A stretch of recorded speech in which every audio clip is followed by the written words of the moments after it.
Okay, there's the column. The freshly painted parts look pretty good. The parts that were masked off, not so good, but not too worried about that. So I'm going to have glue stuck on here, so it won't come off. There's a very definite mask line there. So, such as it is. But like I said, that's all buried. Window tracks here turned out well. So I think we're good to go with this stuff.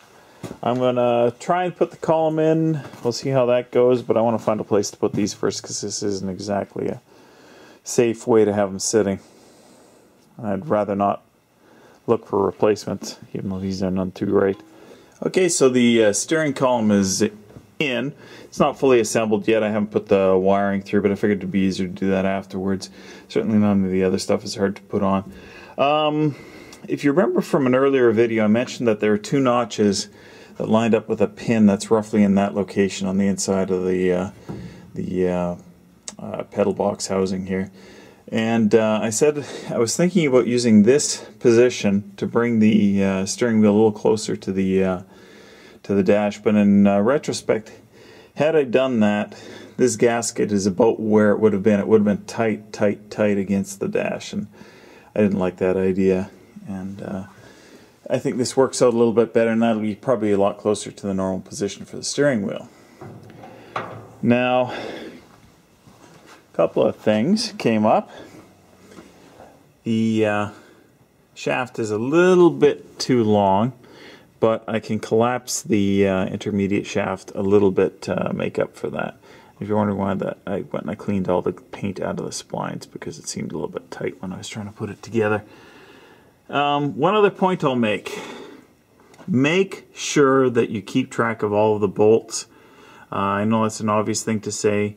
Most of the bolts in these trucks seem to be pretty much the same, except for this rotten one, which needed to be a lot longer. And the reason for that is, I'll show you why, is inside the cab, the actual captive nut that's there is actually right there.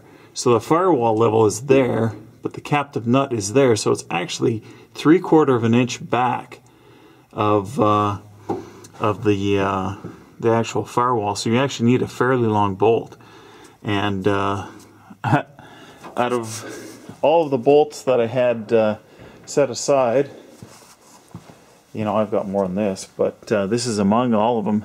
None of these were long enough. I had to go and find another one that just happened to be powder coated. That was the right length. So I lucked out on that one, but do be careful in that respect. And I don't know, I guess that's it. There is no and. But in any case, I guess the next thing for me to do is to try and get those two coupled together. I'll knock that shaft back into there. Just enough so that it looks like it'll fit in there correctly. Then I'll take it off at the rag joint and slide it on. I think that'll be a lot easier way to do it. I still have a few bolts that I have to tighten up. Like there's a clamp that holds the steering column to that bracket that I was pointing to earlier.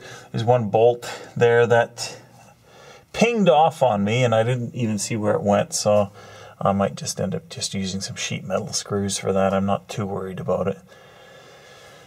Oh, lots of fun.